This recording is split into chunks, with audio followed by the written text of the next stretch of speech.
Hi, welcome to Zimstack Media. If you're new to this channel, please don't hesitate to like and subscribe.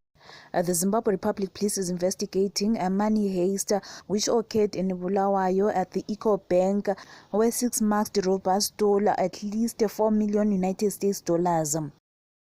It is said that the Ford Ranger getaway vehicle which was used had fake number plates. The culprits are still on the run.